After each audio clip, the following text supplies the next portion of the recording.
On today's show, we get into some team building conversation with regard to Atlanta Hawks, free agency, trade stuff, roster construction, etc. And I'm joined by Andrew Kelly for part one of a two-part conversation, and all of that is coming up.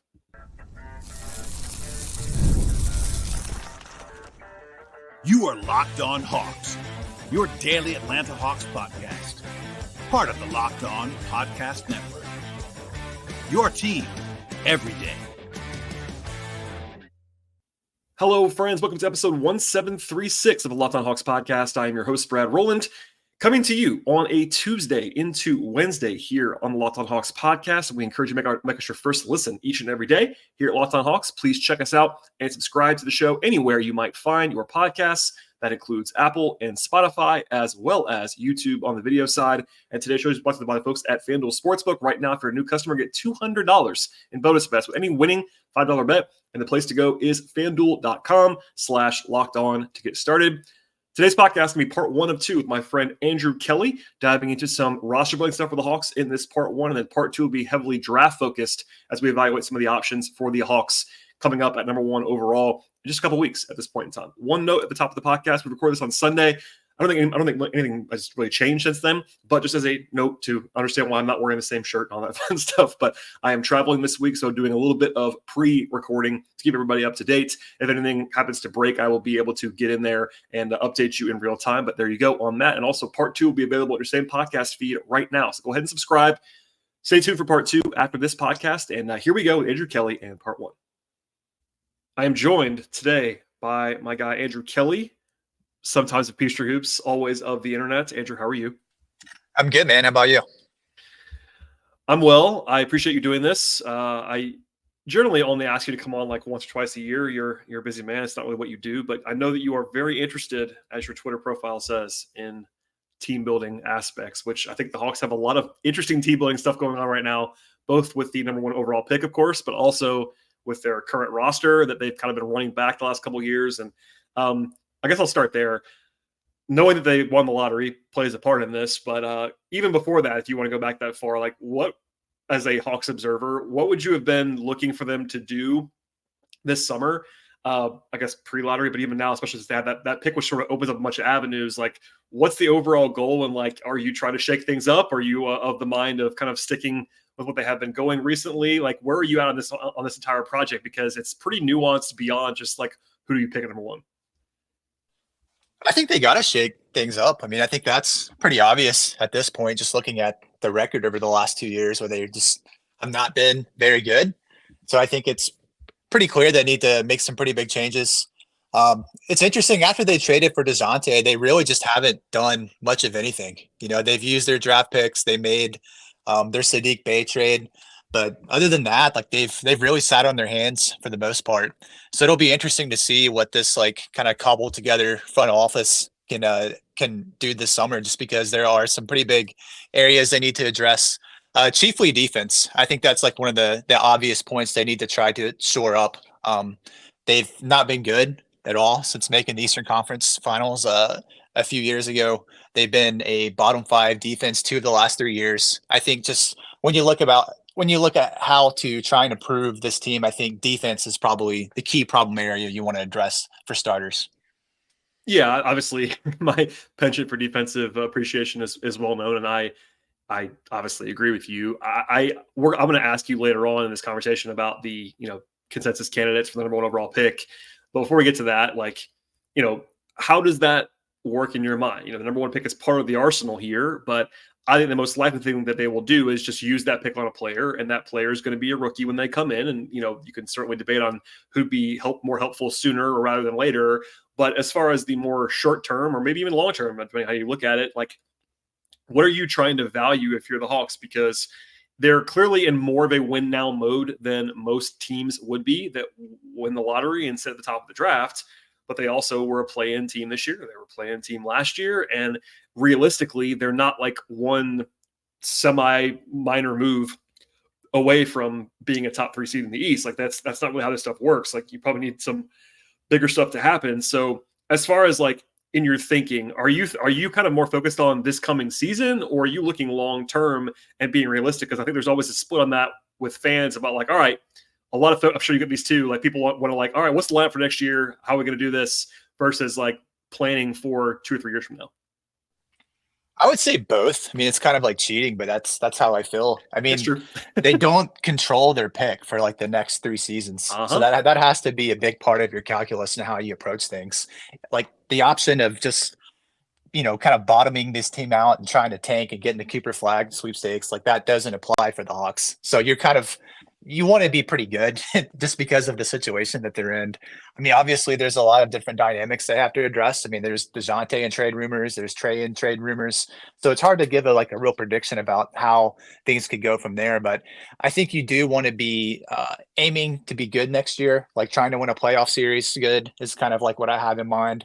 But there's also a few ways to go about it. Like, I don't think that means that you want to go all in to try and be, a first round out or a second round out. You want to have some optionality still. So I think that trying to get more flexibility with the types of contracts they have are things to look at. Like acquiring good contracts could be something to look at. Just trying to develop some flexibility, so that way you can be both good in the short term, but also have plenty of options in the long term to see how things might change. Yeah, I think that the books are a topic that matters, even if it's not the sexiest thing in the world. Like I went through on a show, I don't know, like a week ago now, about how they're really over the tax already, just bringing everybody back with nothing else after winning the lottery, and that's obviously a good problem to have when you win the lottery. But that added 10 million to their books. Not 10 million, 7 million to their books for next season, and acquiring good contracts. They don't have. I actually want to know what you think about this. My operating theory is that they don't have any bad, like capital B bad contracts, but they have a couple that are not the most appetizing. I would say number one on that list being DeAndre Hunter's contract, which I think is mostly seen as at least a slight negative. There is the argument that he's a 6'8" forward who's a guy who can shoot and defend, and that's usually a pretty useful player. But I think if you poll people around the league, it would be not a deal that's like, not great necessarily. A, do you agree with that? And B, how much do you have to think about if you're the Hawks? And look, we don't know. Maybe Tony will just decide to spend more money this time around. But if you kind of treat the tax line as a de facto hard cap, how do you kind of do this? Because the Hawks are not incredibly expensive, but they have a bunch of guys making healthy money. Yeah, it's definitely something that requires like a nuanced approach. Like you're up against the luxury tax and you don't want to go into the luxury tax. Like you have limited availability to improve the team. Like you don't project to have cap space. You have your MLE, so that's something they didn't use last year, but you could look at as a tool to improve the team. But I mean, I think the first thing that has to happen is they have to decide what they're going to do with their guards. I mean, like I said earlier, we've seen both of them in trade rumors to varying degrees, but I think they do have to make a call there. I don't think they're going to trade both. I don't see them wanting to like bottom this team out, like I said, due to the lack of picks and just probably ownership preferences for staying competitive as well. But I think that you got to make a call on one of those two guys. Like that's probably the first shoe that has to drop. So DeJounte, I mean, I just lean towards him being the guy out. I mean, Trey, even with him missed some time this year, maybe like somewhat of a down year. I mean, this is still a top 20-ish type player. You have him under long-term control. We've seen what he can do as far as leading your offense, and he's had his highs in the playoffs at times too. So I try to look at ways that you can kind of improve this team to coalesce around Trey and Jalen Johnson. Like those are kind of my two building blocks that I'm looking at. And I'm looking at everybody else as someone that if there's a deal that can make us better, then they could be available for that. But I think that DeJounte is the first step that you have to kind of look at before you go from there. Today's show is brought to you by FanDuel Sportsbook. Summertime means baseball, the NBA Finals, and much more. You can bet on all of that at FanDuel Sportsbook. FanDuel's America's #1 sportsbook. And right now, if you're a new customer, get $200 in bonus bets guaranteed. That's $200. You can bet on everything from the Finals MVP to who's going to hit one out of the park and more. Bet on all of your favorite players and teams with quick bets, live same-game parlays, exclusive props, and much more. The app is easy and secure. At FanDuel Sportsbook, they have everything you're looking for, runners to money lines, player props, future bets, game props, and much more. The app is safe and they cover the entire range of sports. That includes the NBA, WNBA, NFL, college football, baseball of both major league and college varieties, golf, tennis, soccer, auto racing, boxing, MMA, and much more. And now is awesome time to sign with folks at FanDuel Sportsbook. The place to go is FanDuel.com/locked on. One more time, just visit FanDuel.com/locked on and add a big win to your summer bucket list. FanDuel, America's #1 sportsbook. just to back you up on that, like I know that we sort of talked about around that since the end of the season, even about there's this nuclear option, and I had our friend Westmore on the show recently as well about like kind of the paths of what they could do. And basically, I have not come across anyone around the team or near the team or that has talked to people from the team that thinks that they're going to blow it up.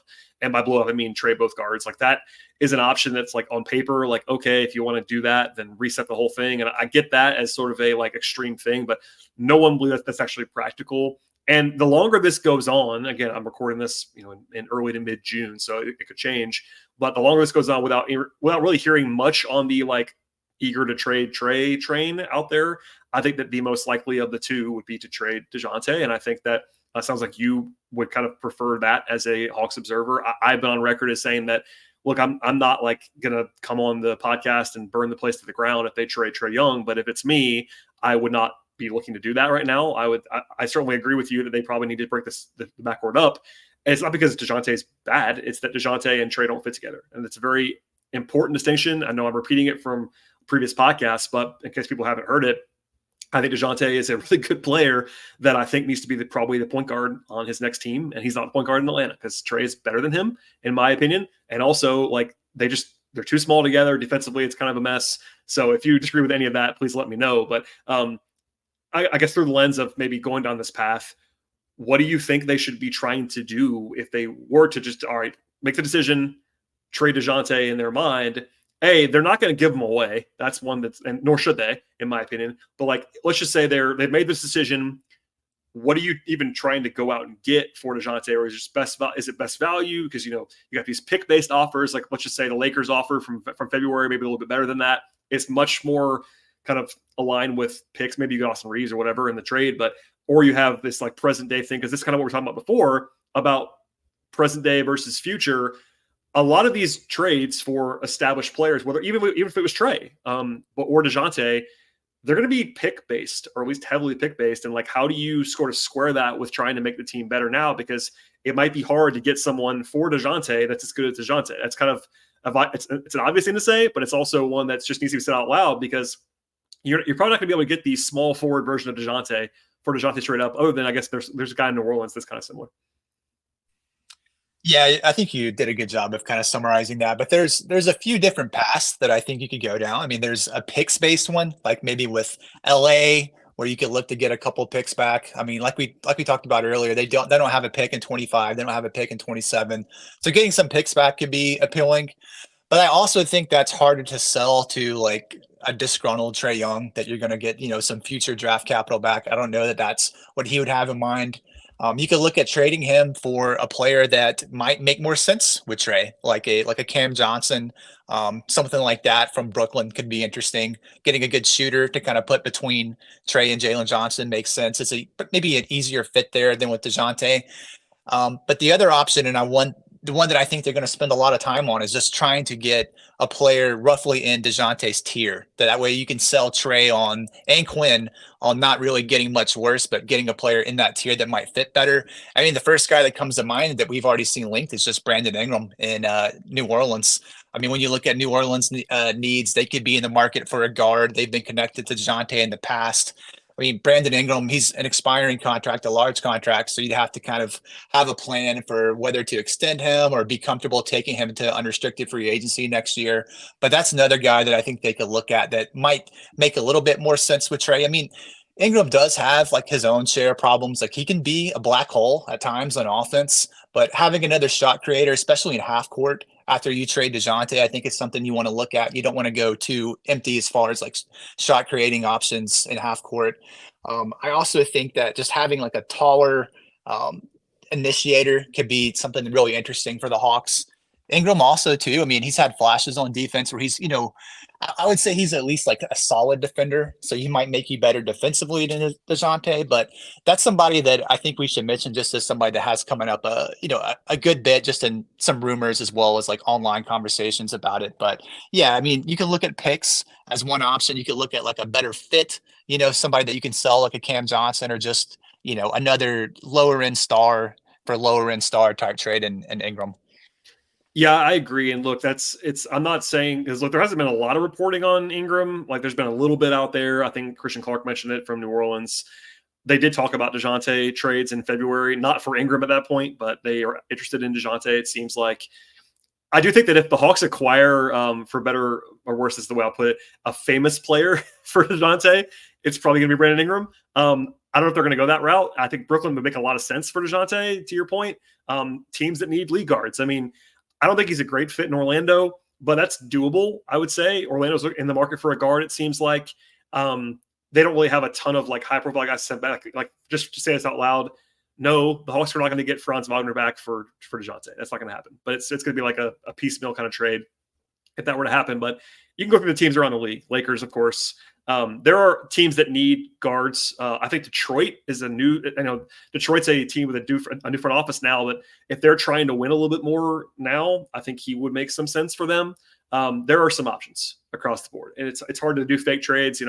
I famously don't like to do fake trades out of nowhere. I mean, if you get an actual rumor, I will analyze it for sure. It's just like trying to pull something out of thin air. But yeah, it's identifying teams that would fit. And same for Trey. It's a little bit different if they went the Trey route. He makes more money than DeJounte does, but I think you probably have a little bit wider of a berth of teams that are trying to get him necessarily. I don't know. It's definitely a challenge, but just for the record, we agree on the impetus of being the number one thing. Even I guess you could debate whether the number one pick decision or the backward decision is the most important one, but they're 1 and 2 on the list. It seems like. Yeah, and we're in kind of like a hiatus period as far as like trade rumors and that kind of thing. So it's harder to get availability. Too of like DeJounte in Detroit just to get a little bit more experience there. I mean, I think you do want to kind of give Cade Cunningham a chance if you're Detroit and get some like real NBA players. So I think that could be intriguing too. I'm just not sure that they're also in a spot where they're going to be willing to give up picks, with so much uncertainty with their team. But hopefully in like the coming week or so, we'll get a little bit more information that we can kind of game out scenarios a little bit better. It does seem like just if you follow the general tenor of the offseason, once the like finals start to wind down a little bit, you get more rumors. You and I were laughing offline at one point in the last couple of days about, usually Woj has some slop in these finals pre-games. We'll record this before game 2, keep that in mind. But game 1, it was kind of the big item was the Dan Hurley stuff. So there was no trade slop in there, but that usually is like, it's about now when it starts to kind of get a little bit open, because like there's not been a single, what I would describe as an actual trade rumor this entire cycle so far. Like it's early. It makes total sense. Like you don't usually get that stuff till later in June, but with the draft being so much later this year, the draft is literally 3 or 4 days before free agency starts. It's one of the reasons why we're doing this podcast now, because I always have you on to do kind of one of these like interstitials. It's going to be really, really tight between the draft and when free agency is beginning in capital letters. So that week is going to be absolute madness, and it might just start a little bit earlier this time around. Yeah, like you said, it's just been kind of a blackout period where it's hard to get a good feel for things at the moment. But going back to the DeJounte ideas, I mean, that's kind of what I think they're going to be looking at. I'm trying to rack my brain too to like think of other, DeJounte tier players like an Ingram that could become available. I mean, Herb Jones is another guy that you've seen in rumors online, but nothing like reported or anything like that. They could do a DeJounte New Orleans trade without Brandon Ingram in it. The problem is New Orleans is a non-tax paying team, and then they would have to trade Ingram somewhere else, it feels like. I can't imagine them having DeJounte and Ingram on the team together. And also, like, Herb Jones is one of the best contracts in the league. Like, it's just hard for me to see him getting moved unless they're getting, like, an all-NBA type player, like a huge deal that involves him. I don't know that they would even want to give him up for DeJounte, even if they do have a need at guard. Today's show is sponsored by the folks at BetterHelp. We all carry around things that are creating stress, whether it's big or small. When we keep things bottled up, it can start to affect us in a negative fashion. Therapy is a safe space to get things off our chest and also figure out how to work through whatever happens to us and how much we're wearing you down in that moment. Therapy is helpful for everyone. And you can also learn positive coping skills, how to set better boundaries in therapy, and they also empower you to be the best version of yourself. It's not just for people who have gone through major trauma. I know I have my own stresses when it comes to work and the future and more, and we can all benefit from getting things off of our chest in our lives. If you're thinking about starting therapy, do so right now with the folks at BetterHelp. It's entirely online. It's designed to be flexible and suited to your schedule at BetterHelp. And it really is a big factor if you're like sort of short on time, like I often am. having it be flexible to your schedule is really, really helpful. All you have to do is fill out the brief questionnaire, and they'll get matched with a licensed therapist. You can also switch therapists anytime for no additional charge. Get it off your chest right now with BetterHelp. And the place to go is betterhelp.com/lockedonnba. You get 10% off your first month with BetterHelp. One more time, the place to go is that's better, H-E-L-P, betterhelp.com/lockedonnba. I think generally speaking, this is the case for most trades. You don't usually see those like challenge deals of like one top 50 player for another top 50 player. It's usually one team's getting the more established asset for more future facing stuff, or like piecing it together. And for me, I know this does not be popular with Hawks fans, but they could trade DeJounte and get back some secondary pieces. Like, for instance, Herb Jones is a really, really good secondary piece, but you know what I mean? Like guys who are not on the star level. And they could make a deal like that and still get better while not acquiring a player who is individually as good as DeJounte. That's part of the challenge here, is because in that theory, of course, you would hope that if you were the Hawks, either the number 1 overall pick and or Jalen Johnson becomes a star level player, and something you have 2 or 3 stars still, even without DeJounte on the team. That's a long way down the road. But I always get this question from people, and I'll kind of go there a little bit now with you. How do the Hawks get a star back for DeJounte, or free agency? Like, who can the Hawks get in free agency? And it's like, well, they might have the mid-level, which you mentioned earlier. That would either take them into the tax or whatever. There's the non-taxpayer mid-level, which is like $12 million a year to start with, and it goes up from there. You have the taxpayer mid-level. If the Hawks, this is breaking news, Andrew. If the Hawks were to go into the tax, they'd have a smaller mid-level they could use on top of that. Or they have the biannual exception, which is like a 2-year, $10 million-ish kind of contract, or minimums, because they don't have cap space. That's long gone. And we could do fake trades till the cows come home. But have you thought about free agency? I mean, we're just same caveats apply about trade stuff. But have you thought about free agents? Because I have like my little mini list of players, but every time I sort of list it for some Hawks fans, they're like, "Wait, that's it?" And I'm like, "Well, guys, they don't have the spending power to just go like sign Paul George in free agency." You know what I mean? Yeah, I've spent some time looking at some of the options. I mean, we can kind of throw out like the taxpayer MLE. Like, I think we both know that's not very likely. It's probably not going to happen. Yeah, I would agree with you on that. Yeah. But some of the other options, I mean, I've been a fan of this player for a long time, but Philadelphia 76ers guard Anthony Melton, I think he'd be interesting. Yeah, he had an injury-plagued season, but still as effective as ever. I mean, I think true MLE money is probably what he's looking at. Philly's probably looking at, some star hunting type moves to get better around Embiid. So he's somebody that could find himself looking for a new team. So he's somebody that I would have circled, just because, I mean, guard defense is, remains a big need for Atlanta. I mean, I think you would like to see more from Bufkin next year in that role, but I also think getting a veteran could make sense. I mean, just quickly, like another trade target, just, in that same vein could be like a Marcus Smart. I mean, he's physically breaking down a bit, but could be available and could help you with that guard defense. Other guys I think that could be interesting. I mean, Kyle Anderson in Minnesota, I think kind of another 3-4 type forward that defends to come off the bench is something they could look at. We don't know what their plans are for DeAndre Hunter, but he's a guy that we've heard is available. So depending on what they do there, you might want another, 6'7", 6'8" type guy that can defend. Those are guys that I would be looking at. Najee Marshall, I know you're a fan of him. He was my number 1 guy I was going to mention if you didn't bring him up, for sure. I like Najee Marshall a lot. I'm actually curious. I'm not sure if he's quite full MLE level, but he's no, he won't get that much, I don't think. But part of the MLE, or I think he'll get more than the biannual, if I had to guess. But I wouldn't be giving him like 4 for 55 or whatever the minimum was this year. That's too much. But as a guy who's like always been on a minimum and like has never started, he's a nice player.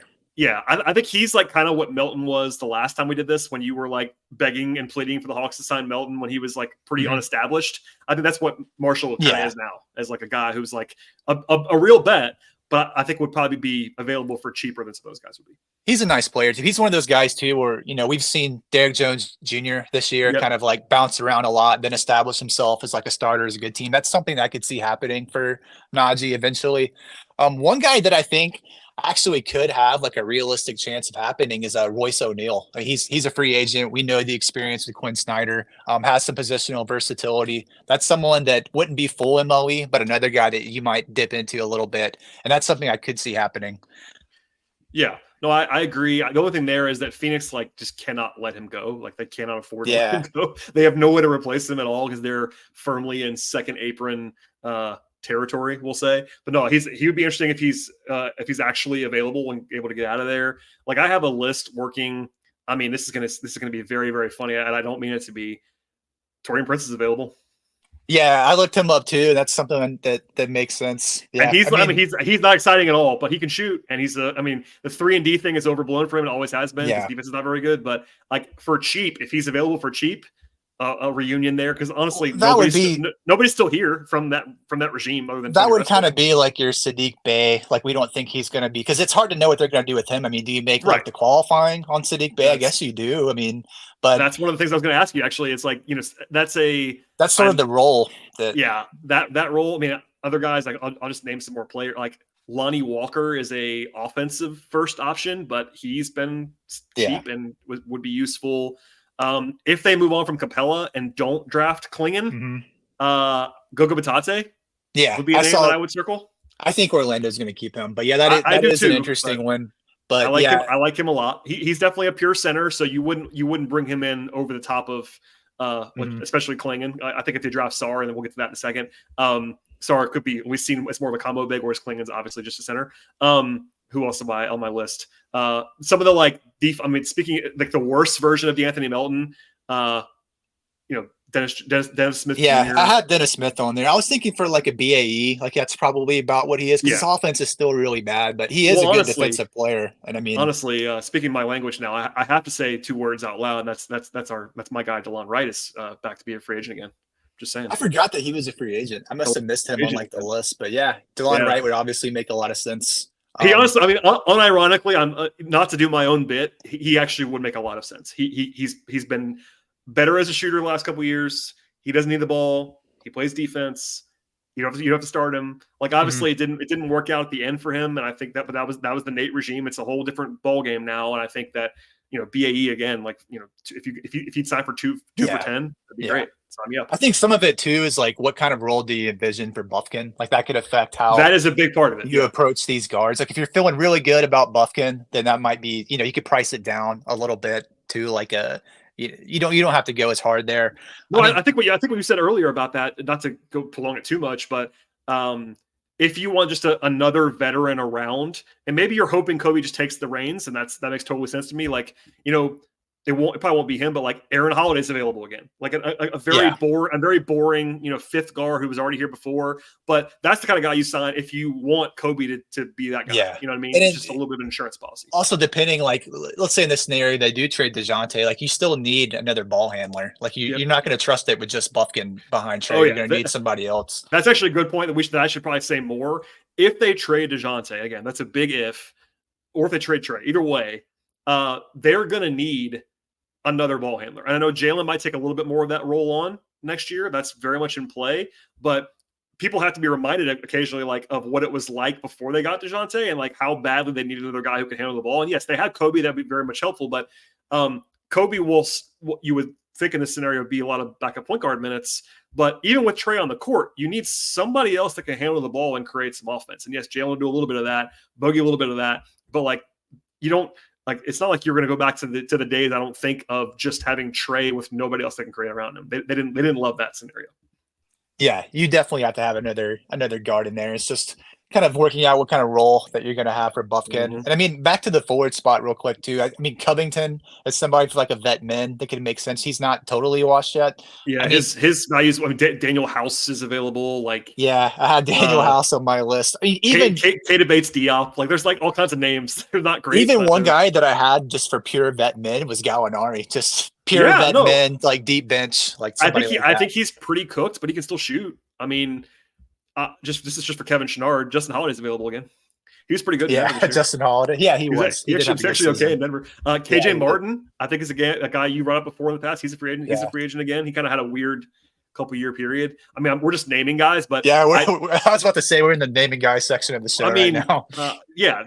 Look, that's not to go. They're not all this low. Like if you want to go back to the mid-level guys, like Haywood Highsmith. A guy of Miami that I like is a boring role player, but someone they could definitely use. Simone Bentecchio from Detroit. Like they have Yeah. There are names. The thing is, above all else this year, they just got to use the tools available to them to improve the team. You can't have multiple seasons of not using your MLE when you're trying to win. Well, That's especially last year, and I know I've said this before, but for the new listeners, yes, if they had used the entire MLE last year, they would have gone barely into the tax, but they could have used 3/4 of the MLE and gotten another player in. And for a team that we all kind of agreed during the season was like short a player, they had a tool, to your point, that was available to them that they just chose not to use. And that is like team building malpractice. Like you can't do that. Especially, look, if you want to put my tax avoidance hate to the side for a second, even if you wanted to stay under the tax, they still could have signed a real player to a real contract last summer without going over the tax, and they just didn't do it. Right, and you just can't do that 2 years in a row. Like you have to have some kind of plan there for your rotation. I mean, the whole point of this, these exceptions, especially the MLE, is like that gets you a good rotation player, and over a long season, you're going to need that. So, we can debate like which guys they should pursue, and we can discuss that later too. But they just, above all else, they have to try to use their exceptions to improve the team. Yep, I mean, I'm just to say it out loud. There is the trade exception from the Collins deal. There's a chance like they could maybe bring somebody in a trade that with using that exception. I doubt they're going to suddenly just add a $20 million player to the roster without cutting some money elsewhere because of the tax stuff. But look, if you find a player on another team that's making $15 million a year that a team is trying to offload to, get under the second apron or something like that, you can swoop in and be like, all right, we'll take that guy. And that's part of the appeal of that. Look, I'm not sure they're going to use the trade exception. I said the day that they created that trade exception that they may never use it, and they still haven't. But that is another tool. Speak to your point. That's another tool they could use if they want to bring somebody in that makes more than mid-level, that's already on a contract or whatever. They can. It's a flexibility tool, even if they don't like use it just to add a guy for nothing.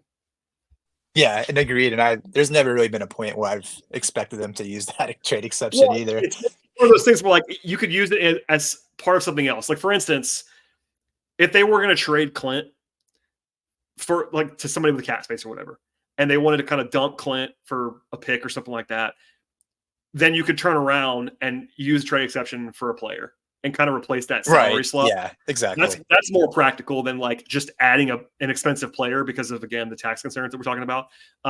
But it's just a tool. You don't have that one's less important that they use it. It's just available to them. But they need to supplement the depth a little bit before you even get into what they're going to do with Veet and Sadiq and all those guys at the end of the roster. All right, that is all for part one with myself and Andrew Kelly talking all things team building. Part two is available in your same podcast feed of choice right now, whether it be Apple or Spotify or YouTube, Overcast, etc. And that one focuses heavily on the NBA draft with regard to Alex Sarr, Zaccharie Risacher, Donovan Clingan, etc. Fun conversation to be had there. So go ahead and flip over to that one for part two. Again, please subscribe to the show, tell a friend about the podcast, and we'll see you all next time.